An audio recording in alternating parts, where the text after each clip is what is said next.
मैं आपको कोटि कोटि धन्यवाद देता हूं। एक कवि जिस उद्देश्य से कलम पकड़ता है, एक कवि जिस लिए जन्म लेता है, आपने आज उसे एक दिशा दी है।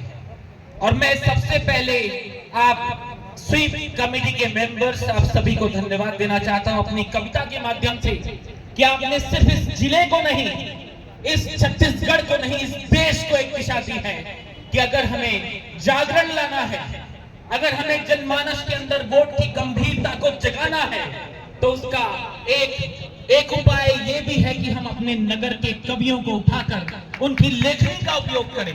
तो ये कविता आपके चरणों में समर्पित है कि ये जगत कैसे चलेगा। मैं पूरी तरह आश्वस्त हूं कि इस बार मनेंद्रगढ़ का ये चुनाव अपने रिकॉर्ड तोड़ेगा कि ये जगत कैसे चलेगा, देखकर तुझको चलेगा।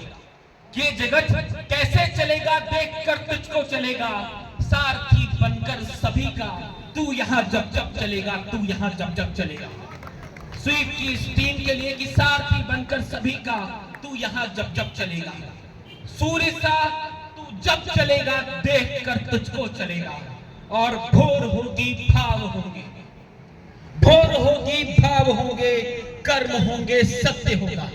भोर होगी भाव होंगे, कर्म होंगे सत्य होगा। और वोट करने के लिए फिर देश का हर युवा चलेगा। फिर गर्व से भारत चलेगा, गर्व से भारत चलेगा, गर्व से भारत चलेगा। मैंने कंप्यूटर साइंस में इंजीनियरिंग की, सॉफ्टवेयर में 3 साल बैंगलोर और पुणे मुंबई में मैंने काम किया। जब कभी मैं अपने बच्चों को पढ़ाता हूं तो एक प्रश्न आता है, अभी एआई का टाइम चल रहा है, आर्टिफिशियल इंटेलिजेंस। ये कहा गया कि दुनिया का सबसे मजबूत, सबसे ताकतवर कंप्यूटर कैसे बनेगा। तो मेरे एक छोटे से बच्चे ने उसका आंसर दिया कि सर, जिस कंप्यूटर के अंदर दुनिया की सारी किताबों का ज्ञान भर दिया जाएगा, लोड कर दिया जाएगा, वो कंप्यूटर इस दुनिया का सबसे ताकतवर कंप्यूटर होगा। और आज जब इस मंच में मैं एक प्रश्न अपने आप से पूछा कि इस देश में, इस दुनिया में सबसे ताकतवर देश कौन सा होगा, तो मेरी अंतरात्मा ने मुझे जवाब दिया कि जिस देश का एक एक नागरिक वोट डालने जाएगा, उससे ताकतवर देश कोई और नहीं हो सकता। और चलिए मैं आपको उस रचना की तरफ लेके चलता हूं जो मैंने आज इस कार्यक्रम को केंद्र में रखकर लिखी कि आओ करे जागरण ऐसा, हर जड़ चेतन जाग उठे। आओ करे जागरण ऐसा, हर जड़ चेतन जाग उठे। सबके मन में भरे प्रेरणा, सबका तन मन जाग उठे। और करे वोट कर्तव्य निभाए, लोकतंत्र के प्राण बने। करे वोट कर्तव्य निभाए, लोकतंत्र के प्राण बने। और चुने राष्ट्र के सच्चे सेवक, भारत विश्व गुरु बने। भारत फिर से राष्ट्र बने, भारत शक्तिशाली राष्ट्र बने। और बिना मोह के, बिना लोभ के, सोच समझ कर वोट करें। ये वो समय है जब आप इतिहास बना सकते हैं। बिना मोह के, बिना लोभ के, सोच समझकर वोट करें। लोकतंत्र के महायज्ञ में आओ मिलकर हवन करें। और बहुत बड़ा अधिकार दिया है संविधान ने हम सबको। क्या बात है, बहुत बड़ा अधिकार दिया है संविधान ने हम सबको। एक बार उन देशों से पूछिए, उस समय से पूछिए जब इंसान के पास वोट देने का अधिकार नहीं था। आपके पास है तो इसे व्यर्थ मत गवाइए कि बहुत बड़ा अधिकार दिया है संविधान ने हम सबको। और बहुत बड़ा उपहार दिया है संविधान ने हम सबको। और संविधान का सार वोट है, संविधान में भक्ति है। क्या बात है, क्या संविधान का सार वोट है, संविधान में भक्ति है। और हम भारत के मतदाता हैं, वोट हमारी शक्ति है।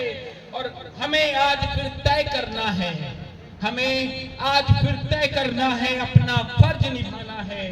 गांव शहर के हर बालक को, वो व्यक्ति जो 18 साल से ऊपर है, गांव शहर के हर बालिक को वोट डालने जाना है। सारे काम छोड़कर भैया वोट डालने जाना है, वोट डालने जाना है। क्या बात है, बहुत बढ़िया, बहुत बढ़िया। और एक सबसे जरूरी चीज मैं कहना चाहूंगा कि आपको ये पता होना चाहिए कि आप जिस राष्ट्र में हैं, ये कितना ओजस्वी राष्ट्र है। और जब आपको अपने राष्ट्र का इतिहास पता होगा तो उस दिन आप चाहे आंधी तूफान आ जाए, आप सब कुछ पार करके वोट डालने जाएंगे। और मेरी 4 लाइनें आपके लिए निवेदित हैं कि मेरी किस्मत है कि मैं सरजमी में जन्मा हूं। मेरी किस्मत है कि मैं सरजमी में जन्मा हूं, कहीं बदहालियों में और कमी में जन्मा हूं। मेरी किस्मत है कि मैं सरजमी में जन्मा हूं, कहीं बदहालियों में और कमी में जन्मा हूं। और मुझे मालूम है इतिहास मेरे भारत का। ये वोट की शक्ति मैंने कैसे पाई है ये मुझे पता है कि मुझे मालूम है इतिहास मेरे भारत का। मेरा गुरूर है मैं हिंदुस्तान में जन्मा हूँ। मेरा गुरूर है हिंदुस्तान में जन्मा हूँ। और हर उस व्यक्ति जिसके हाथ में उस वोट का निशान है, मैं उसके लिए पंक्ति कहूंगा कि तू ना घबरा कि तेरे हक में कौन बोलेगा। अगर कोई पूछे ना कि एक व्यक्ति की वोट ना देने से क्या होता है, तो बड़े बड़ी सत्ताएं पलट गई उस एक वोट से। तो मैं हर एक व्यक्ति से कहूंगा कि तुम इस भारत के भाग्य विधाता हो, फिर वो चाहे महलों का शहंशाह हो या एक रिक्शा चलाने वाला, तुमसे ये भारत चलेगा, तुम इस भारत के प्राण हो। तब मैंने एक कविता लिखी कि तू ना घबरा कि तेरे हक में कौन बोलेगा, तू ना घबरा कि तेरे हक में कौन बोलेगा। वक्त आएगा तो लगी स्याही का मौन बोलेगा, वक्त आएगा तो लगी स्याही का मौन बोलेगा। और एक कविता गीत रूप में प्रस्तुत कर रहा हूं कि जैसे मंदिर मस्जिद में, जैसे मंदिर मस्जिद में भगवान जरूरी है, जैसे मंदिर मस्जिद में भगवान जरूरी है, जैसे जीव जंतु नदियां पर्वत इंसान जरूरी है, लोकतंत्र की रक्षा को। ये लोकतंत्र जिस दिन चला जाएगा ना, तब आप समझेंगे कि हम घर में क्यों सो रहे थे, क्यों हमने वोट नहीं दिया।